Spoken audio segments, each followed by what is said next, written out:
Hi, everybody. Welcome to the broadcast tonight. Like when I do book reviews in the past, similarly to that, there's a lot of text-heavy slides where I'm going to be quoting ideas from the book. Several of the principles I thought would best be illustrated by me sharing a quote and then explaining it or expanding upon it. So for those of you watching the webinar, you'll notice that if you want to get the slides, you can always get those from Evoke Therapy Programs. We can provide those. And also, if you're interested in reading the book, of course, you can buy it on Amazon. The book is called Seeing, and it's by the therapist J.D. Gill. It's a book that I've referred to a few times, and I thought I'm just going to digest it all and give it back out to you. I think for a lot of people, what I would say about this, it's probably not an introductory book. It's written to therapists, but also to non-therapists to help them understand what it means to see somebody. And also, I think it does a very good job about teaching us the parallels between being a therapist, being a spouse, and being a parent. While all those relationships have differences, there are some fundamental underlying concepts that really lend themselves well to each of them and overlap quite a bit. So with that, let me get right into it. Some people are able to see an amazing amount of what is around them. Others are able to see very little, she says. When you first meet a person or a patient, you have the outcome or result of When you first meet a person or a patient, you have before you the outcome or result of a life lived in the context from which the person has come. And so one of the first things that we begin to see in somebody is their context. And in a lot of ways, and she talks about this, they're unable to provide that for you very well. And so you have to learn about it. And in order to do that, you have to learn to see things that are unspoken. You start to see the way they treat you, and that gives you a sense about what their background expected, what were the rules of their background. And similar to our children, when we learn to see them more accurately and in more detail, we understand their interpretation of us. Right? It can give us information about how they see us. And in some ways, it can give us information about things that we can't see in ourselves. Parts of ourselves that are unconscious for us. I talk about this when a child apologizes at length. Then we realize, simply put, that we have reinforced the apology. When a child accuses us of something in an effort to manipulate us, to get us to capitulate, we find that what they're accusing us of is some unconscious idea that we wanted to hold on to, and they've learned to kind of try to knock us off our mark by that. All of this is very unconscious.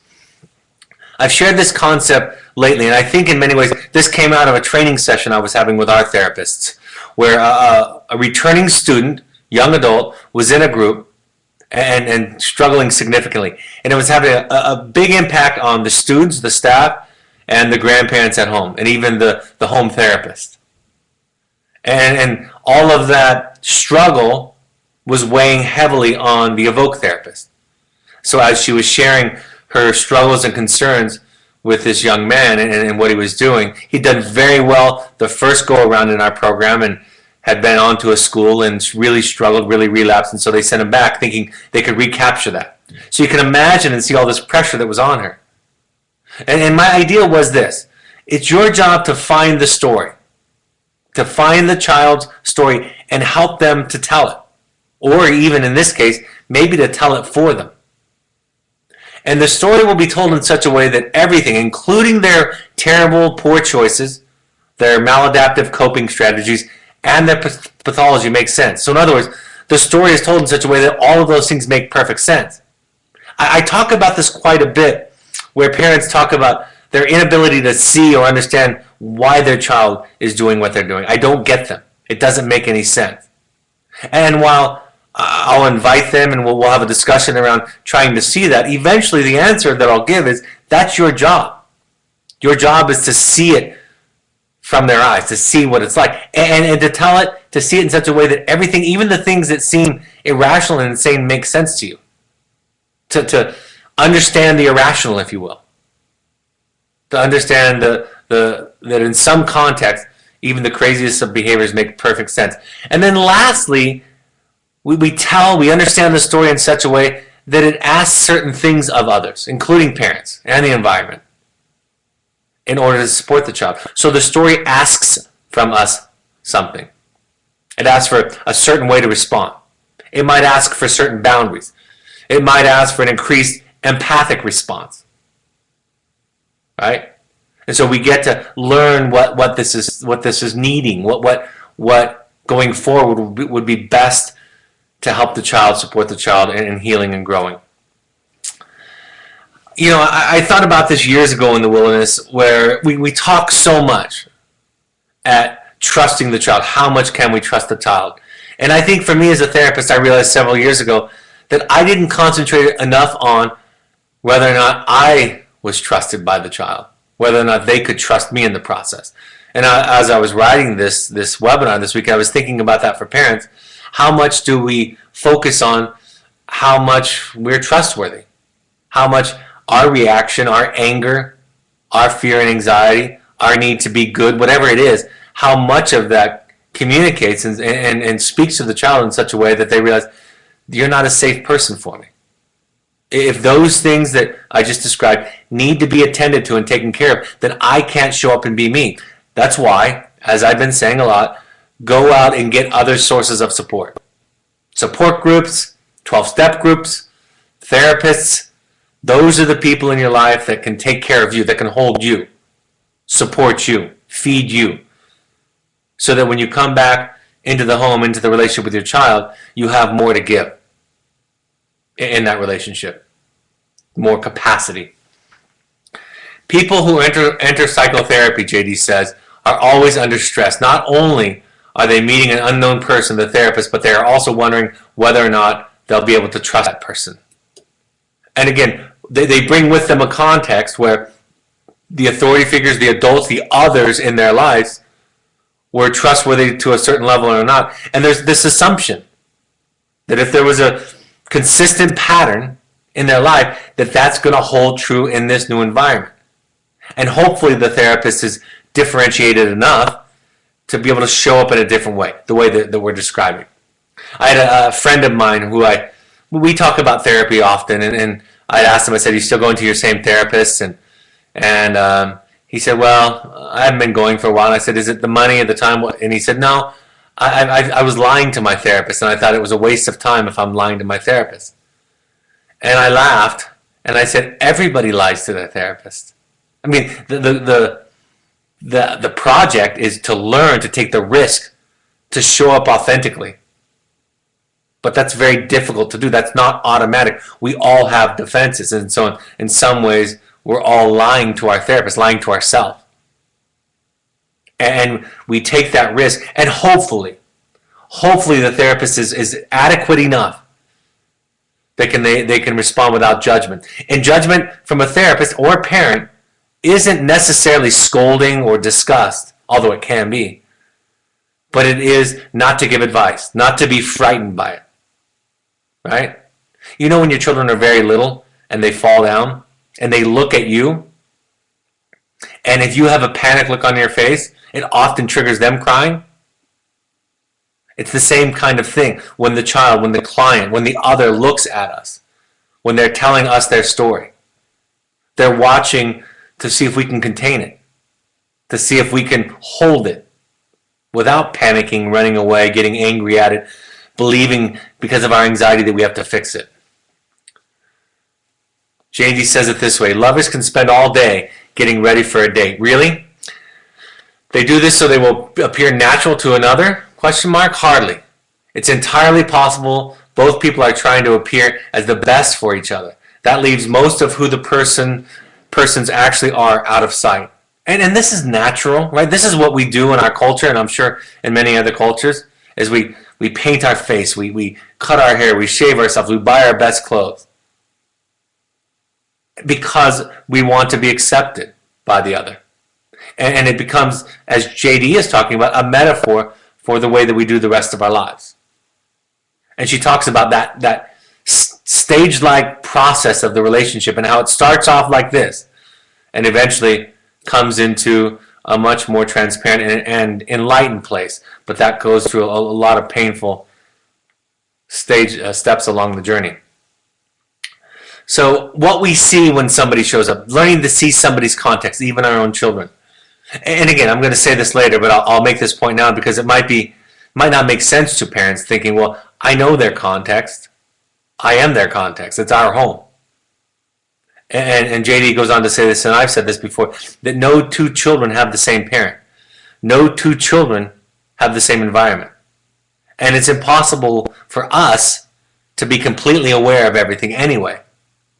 So learning to see our child's context, learning to see others' contexts is very helpful. And when we see the context, so their irrational, unhealthy behavior makes sense, we tend to have more compassion and less anger and worry.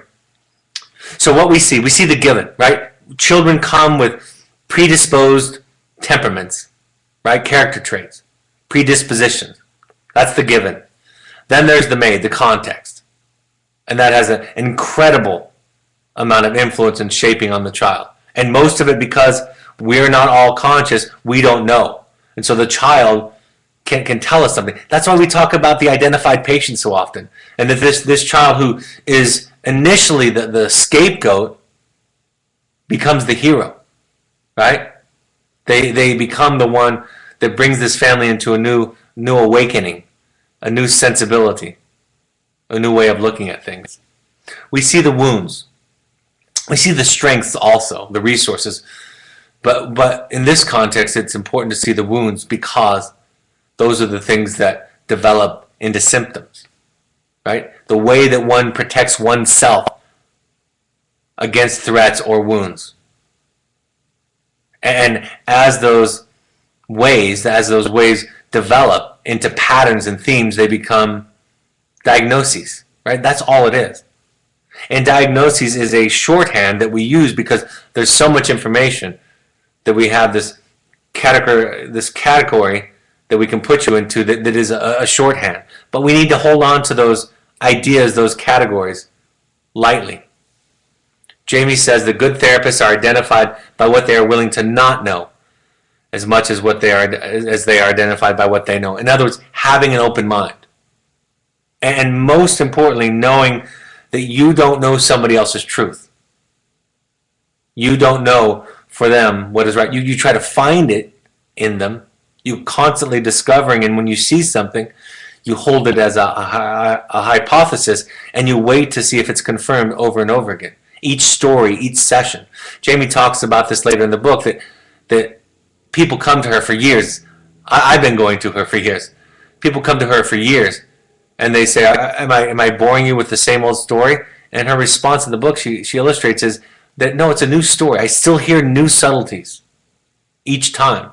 So even telling me the same story over and over again presents with new subtleties, new fine brushstrokes. Aristotle talked about classification systems or diagnoses as an example of that. And in classification systems, he said to hold them lightly, right? Classification systems or diagnoses, they're not reality. They're just tools for organizing reality. And they don't do well to distinguish subtleties, right? That's what we know about cliches, right? There's truth to them. That's what we know about when we group people into one group. There's some truth to that. But what that doesn't do is it doesn't pay attention to the subtleties. And that's why when we get put into a category, male, female, race, religion, right? Whatever it is, when we get put into that category and all of those assumptions are laid upon us, most of us find that offensive. Most of us don't want to be that because that doesn't explain all of us. It's another example of us not being seen or heard. I love this comment about metaphor. She talks about metaphor being this way of seeing beyond the surface. Metaphor is the device that evokes. It allows us to talk about feelings and experiences beyond the capacity of simple expression. Right? A metaphor has many layers, and it unfolds. It's like poetry. Poetry isn't a simple explanation, but it's a wonderful expansion of an idea that evokes feelings in us and thoughts. And you know, the ability, this is important, the ability to be facile or to be capable with the use of metaphors is really part of this idea of mental health and capacity. People that aren't very open to metaphors, and that goes for all of us, we're all of us at some level. The less we are able to make use of metaphors to see the truth in it, to see the similarities, all of those ideas. The less we are able to do that, the more rigid we are, the less we have this capacity of seeing, the less flexible we are. Feeling can be seeing, right? We talk about hearing and watching somebody, but learning to feel can be. I talk about this with parents all the time. Learning to pay attention to what you feel. Now, don't necessarily do what your feelings tell you to do, because your feelings might tell you to run away or protect yourself with an angry, intimidating posture.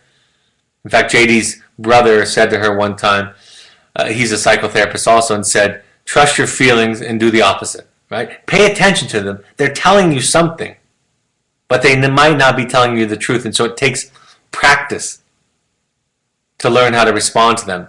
And in the case of a child, when a child writes you a letter, when you're having a conversation with your child, when as a therapist I'm having a conversation with a client, and a feeling comes up in me, I can use that as diagnostic. I used to start off every phone call with all of my parents, asking them what they thought about the letters, how they felt, what would be their kind of reaction if we didn't talk about it or coach, because I wanted them to be aware of the feeling that they had, because that was often intended, right? If you're feeling hopeless or sad, if you're feeling afraid or anxious, in many cases, that's what you're supposed to be doing. That was the intention of the letter. And even deeper than that, and we'll talk about in a minute more about projective identification, it also might be what your child is feeling, right? I use this example. If any of you have ever received a letter, a threatening letter from a lawyer, from some dispute that you're having with somebody, and you have that first reaction, it's a feeling of fear, right?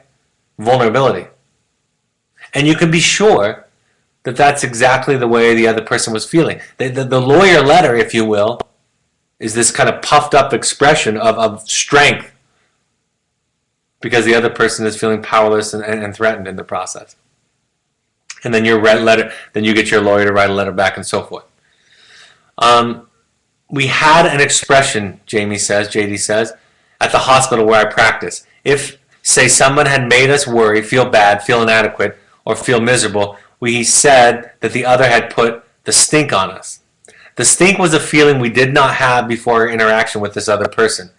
And it was a feeling we could avoid by not interacting with that person. Clearly, the stink was a result of our interaction we had with the other person. This, we realize, is tremendously important information.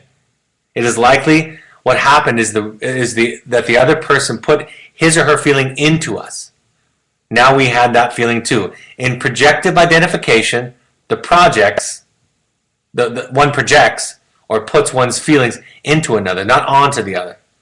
Thus, the other has the feeling now and feels, since he or she is feeling it, it must be theirs, but it is not. So, use your projective identification tools, like when you feel it, when you have a feeling, when you have a consistent feeling around somebody that you don't have around a lot of other people, or when you have suddenly a feeling after an interaction that you didn't have before, right? I have great parent phone calls sometimes, and then the parents describe that they have a phone call with the child subsequently, or an interaction with the child, and immediately the same kind of feelings of hopelessness and anxiety and powerlessness and anger, whatever it is, come rushing back in. And what you do with that is you make sense out of it. You learn to practice, this isn't about me. So just saying that helps you to respond in a different way than the way that the feelings is inducing you to feel. So projective identification is diagnostic. It helps you to hear their story. Focusing on this helps you remain compassionate rather than angry. Right? Then I know that this is your wound. This is your defense. This is your way of pulling me into your story, into your drama, into your place. And we keep this feeling, this idea, this interpretation as a hypothesis, that this is how they are feeling. And we check it out over and over again. I thought this was a nice point. This was a therapist suggestion, but how applicable is it to all of our relationships? She says, don't accuse the other people of projecting. You'll only get denial and defense, right? That's not what you do with it. But that's what a lot of us do with it, because we want them to admit to it. We want them to own up to it. But no, it informs us. One thing I want to say very clearly tonight is this idea for parents is all that we do, all that we educate you with, all the insight we give you generally in these webinars, and specifically when you're talking to your therapist about your child who's in wilderness, all of that is to inform you. That is not to be repeated. It's what you need to know in order to be in a place where you can see and respond to them in a healthy, self-actualized, assertive, honest, courageous way.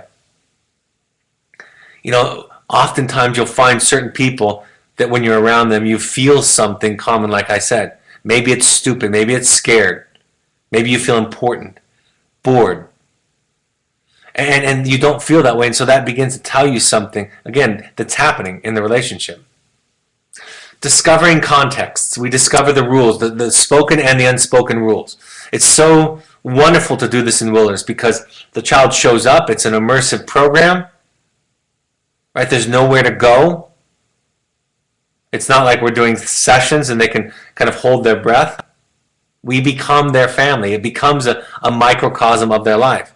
Each person in the group, staff, therapist, peer, student included, client included, each one in the group becomes a blank canvas onto which they can project themselves. And for some of us, when we get caught up in the story, that means that the projection sticks with us. And there's sometimes when all of us get caught up in it, and there's sometimes when none of it sticks to us. Because it's not our piece, it's not our work. And we can stand to the side of that projection and say, that's not about me. It's about you. And I get you, I see you. But it's not about me.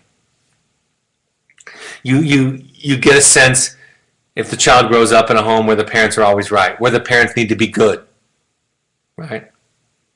Because in those cases they'll talk about right and wrong, or they'll talk about being a bad parent, being a bad therapist, being a bad staff member.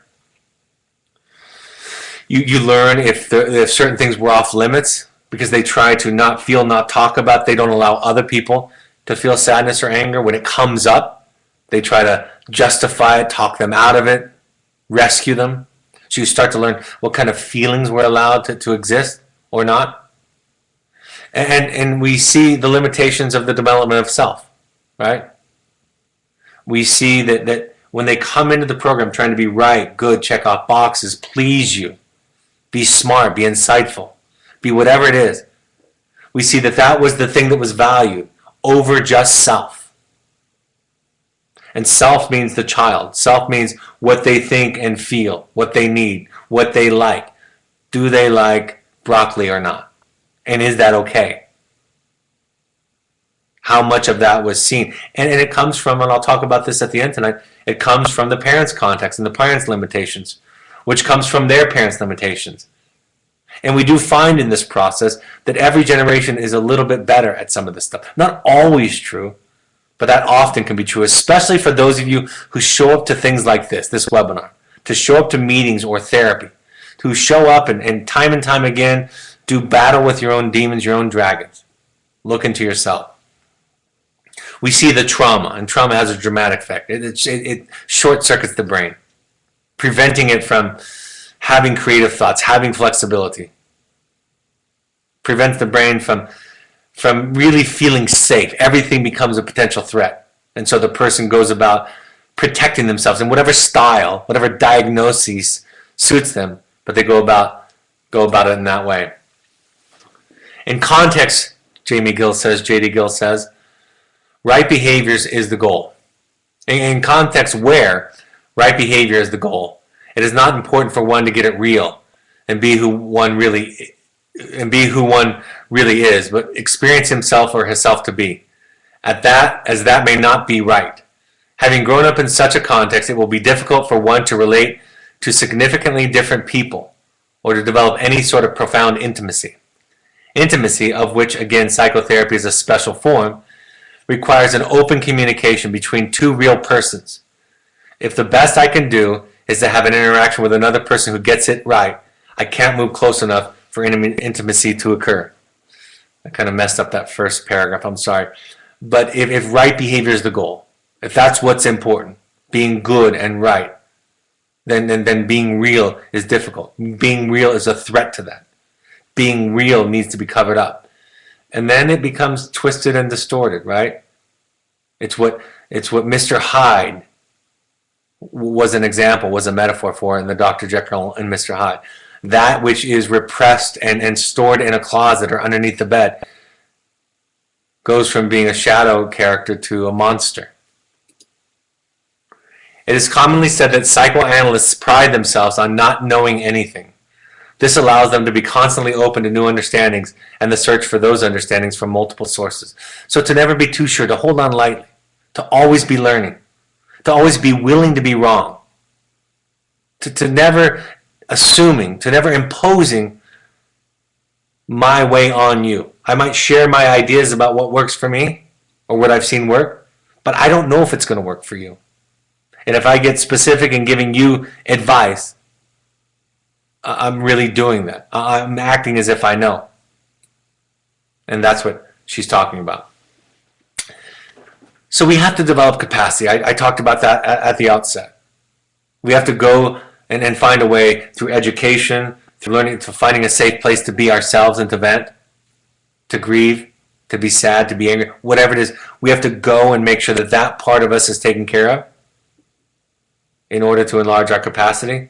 That's like feeding us spiritually, emotionally. That's how we develop capacity. And being able to see someone, it gets fostered by things like education, by travel, by a wide range of experiences, and also by all the therapeutic tools and supports that I just mentioned. As a rule, J.D. Gill says, relationships exist between people at similar levels of seeing.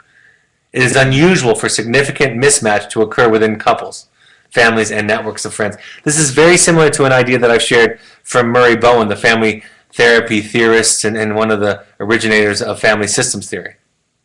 That we're not attracted to people that have a dramatically different level of differentiation. On a scale from 1 to 100, if you're a 70, you're going to be attracted to people between 60 and 80, between more specifically 65 and 75. 70s don't like to hang around 90s, and 90s don't like to hang around 70s. It doesn't work. We don't understand. We can't get why they're reacting in such a profoundly different way to situations, feelings, conversations. Jamie goes on to say, if we are going to see each other, it will be necessary that our bandwidths be wide enough to include the dimensions of the other person. Otherwise, important factors will be beyond view and not seen. And that's that idea of bandwidth.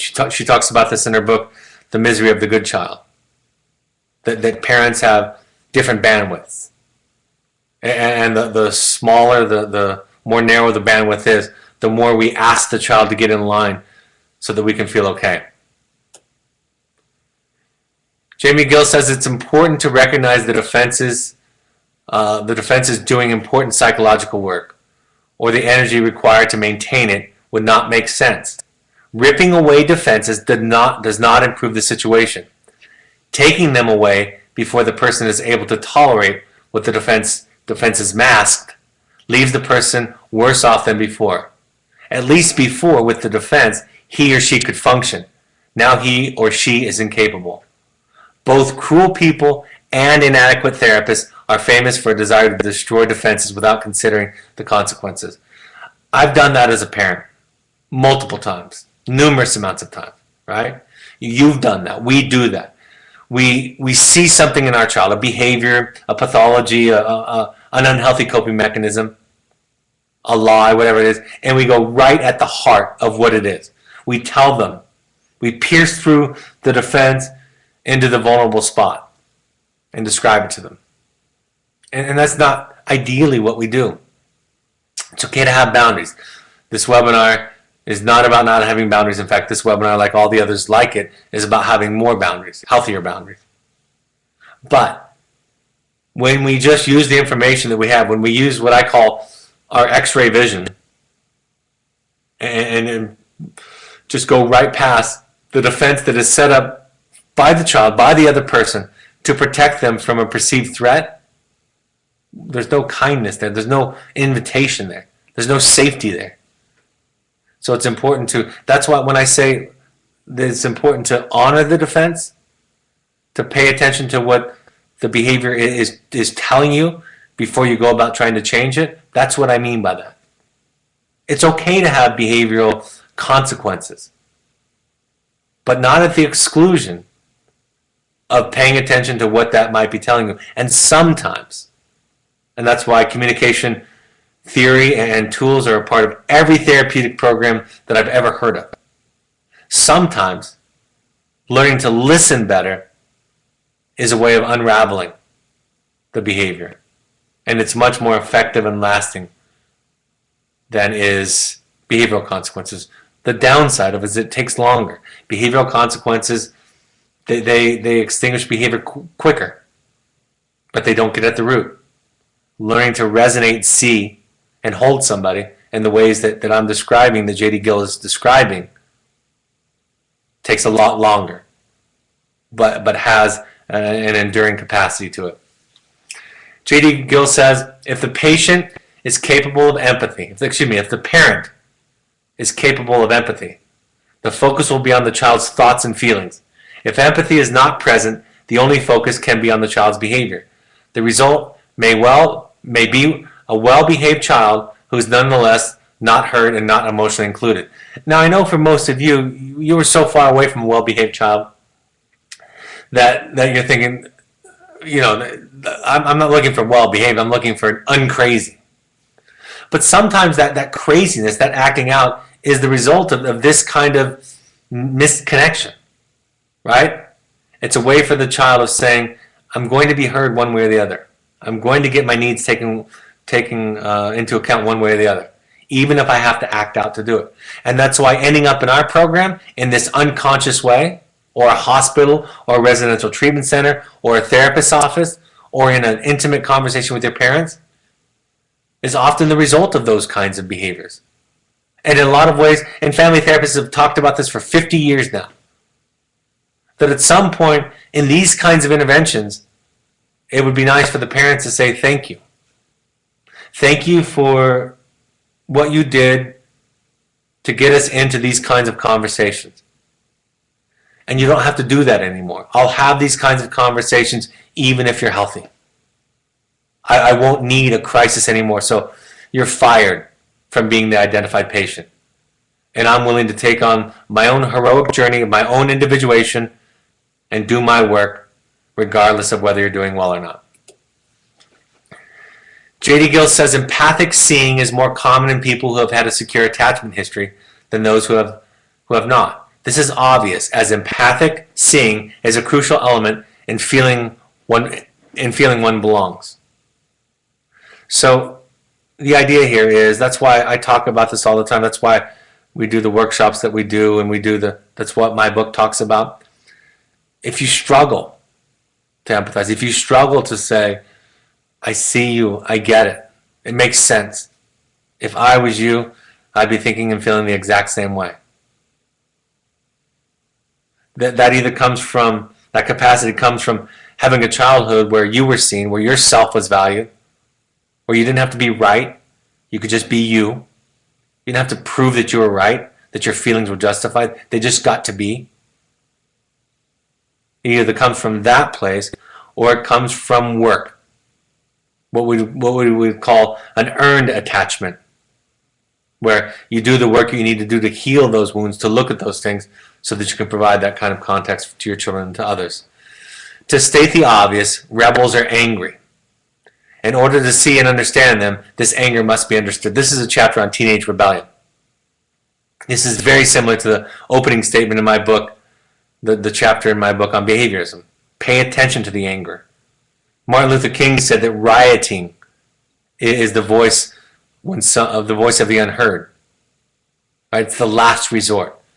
J.D. says the most fortunate children have had an opportunity to be heard and have their feelings cared about by parents and others who have feelings and voices of their own.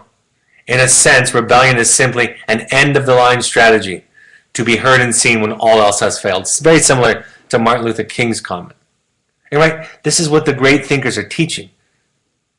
And this is where the fantastic movements in the history of humankind come from.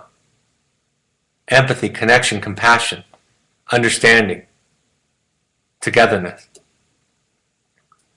Going on, J.D. Gill says, of course, the good kid is never the real kid either. The only real kid is the whole kid. Good parts, bad parts, and those in between. People who are raised in families in which they are taught to fit in and follow the prescribed plan learn how to follow plans. They do not, as a rule, learn how to stand on their own feet and attempt to solve problems. They only know how to apply approved approaches and behaviors. So this is that idea between that there's an incompatibility between getting it right and getting it real. Between developing a self or trying to think about the things as problem solving. This is why I say it's not about what to do, but it's about who you are. It's about discovering who you are at every level as much as possible. And then the what to do comes out of that, comes out of your truth. I love this idea and how she describes letting go of shame. She says, one's parents were limited. It is true. They were flawed human creatures. They too had limited parents. This is how they became limited. One's parents wounded one. It is likely they were wounded in similar fashion, and perhaps much worse. It is entirely appropriate to be angry at one's parents for how they hurt or neglected one. That is what they did. The wound, however, is mine. I am the one they wounded. Since the wound is mine, it is my issue to deal with, not theirs. If I don't deal with it, I am the one who will be compromised, not them. I think this is a beautiful way of describing the humanness of parenting. This is what I talk about when I talk about looking at ourselves, looking at our flaws without shame. So many parents beat themselves up for what they did and didn't do. And she and I aren't making the argument you did or didn't do those things. We're agreeing with you. You did those things. And they did leave a dent. And you did those things because you were dented. And most likely in a similar fashion. And so were your parents, and so on and so on. And now the wound is yours. Now the wound is your child's. In the case of your child. And it becomes theirs to work out. So it's not a blame game. It's liberating oneself from the idea that you have to be good. And liberating yourself from that cage of having to be good is the only way to really do this work. Years ago, I haven't said this in a while, but years ago, I would ask parents about the relationship with their children, and they would describe the guilt that they felt, and they had a real difficult time with the child blaming them. Right? And they would beat themselves up for that and really struggle with that. And then when I turned it around and said, what about your parents and what they did to you? Well, no, it wasn't. My parents were either perfect or great, or it's not their responsibility, it's mine. And I always found it just absolutely fascinating that the logic only applied from the parent that I was talking to going downward to the child, but didn't apply upward from their parent to their child. I think I've told this story. It has been a while since I told it. But at one point I was meeting with a leader in a church when I was going through my divorce when I was younger. And he said to me, you know, they were fundamentally, the religion that I belonged to at the time was fundamentally against divorce. And at one point during the interview, trying to discourage me, I think, he said, you know, you're going to be responsible for your children's sins going forward. If you get this divorce, which was a sin in his eyes, you're going to be responsible for your children's sins going forward.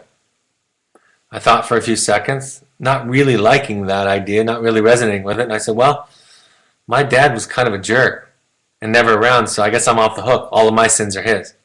And really, logically speaking, you could just keep passing those up the chain. And the real answer, the real solution, is to get it out of the land of wrong and right doing and get it into the idea of feelings and healing and wound and limitations. All of those ideas don't have the judgment and the shame associated with them. And, ironically, those are the things that when we think in that way, we actually make more progress. So some take-home ideas. From Gill's book, of course no one has come from a perfect context, whatever that might be. Therefore, each person will have dents and bruises left over from earlier experiences. It is wise to consider all dents and bruises important and worthy of compassion and understanding. No two children had the same experience, context, and parents. Right? So that's why you're really listening to your child's interpretation and experience of you. You might think you know the context, but you don't know it. But they can tell you it. And it becomes your job, your invitation to learn how to hear it. The outcome of being seen is the context in which the self can more easily develop, leading to clarity and resilience. And finally, this quote, seeing and hearing are essential. A person cannot find him or herself on his or her own. It is only in an interaction with a tuned-in, empathic other that we're able to learn who we are. Children denied this experience are denied that identity structure upon which to build functioning adult lives. Right? That's the outcome of tuning into somebody is development of the self. It's also resiliency, flexibility, openness, patience. And that's exactly what we all are lacking, right? Because our background was so limited that we weren't able to develop all that. That's why it's important to take on the whole self, to understand that the goal is not to get it right for the child, to make all the steps to get it right in their life. The goal is to learn. That's why it's okay for them to struggle and suffer, to make mistakes, to value the mistakes, to see the wisdom in them, to honor them, to hold them really as sacred. But if we only value and get really excited and attached to the successes and get really afraid, discouraged, and angry at the failures, the child has no choice, not psychologically speaking, especially early on, but to try to deny all the parts of themselves that are found to be unacceptable. Any questions before I go to the announcement slides? I hope that was helpful. You're welcome to, the book is on Amazon. It's called Seeing. If you want to read more, like I said, I don't think it's an introductory book about empathy and listening and containing, but if you've read a lot already and you want to go farther, I think it's a great read. All right, let's go. I'll go back to questions and answers. I've added a bunch of dates here. The Finding You in February is full. We actually are starting to fill up the Finding You in Park City. It had originally been filled by a family, and now we've opened it back up to individuals. And then we have Finding You in May, end of April, listed there. And then another Finding You at the Oasis. Really what we'll do is we'll call all of the ones on our schedules now Finding You for individuals. If a family wants to reserve a spot, they can take over. If there's nobody that's signed up for them and you want one of those dates for your family for a private intensive, you're welcome to sign up for that. To learn more about that, go to intensives@evoketherapy.com. The workshops coming up, I listed them through the fall. March, May, July, and September, and they're at Cascades, Entrada. There's one actually this weekend at Entrada, but if you don't know, if you're not there already yet, you're not going. We would like every family that can go to those to go to those. The Finding You workshops that I run are for some people who want to do this deeper work that I'm really talking about all these webinars, very personalized work. We want all families, all parents to go to 6 12-step support groups while their child is with us. If you've already graduated, your child's already graduated, and you haven't gone, please go. You can also go to NAMI.org to find more information and resources. We still have 2 spots. It had originally been filled, but we have 2 spots in our Sunday Los Angeles afternoon parent meeting. So 4 o'clock, it's a potluck. 5 to 7 is the parent meeting. It's in Studio City. If you're interested in coming, let us know. Email Stephanie at evoketherapy.com. We'll make sure that you get it. So we have 2 spots left that had been full, but a couple people dropped out. The Bay Area is open January 31st. I'll be there. Salt Lake City, we're having one. We haven't had one in a while in Salt Lake City. That'll be February 9th. There's the address. Chicago will be on February 15th. Looking forward to running all of those. Social media, please, if you want to listen to these on podcast on your iOS device, go to the podcast app and search for Evoke Therapy programs. Or if you have an Android device,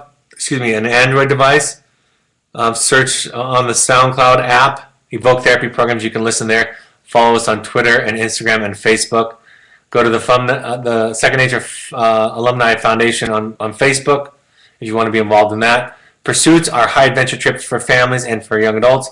My book, The Journey of the Heroic Parent, is available in paperback on Amazon. You can also go to the Parent Alumni Foundation book page, and you can find books. If you buy them there, a percentage of those go to charities for people who can't afford it. Looks like we have no other questions to add.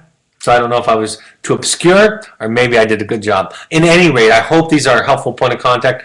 I look forward to seeing some of you next week in Los Angeles and in San Francisco.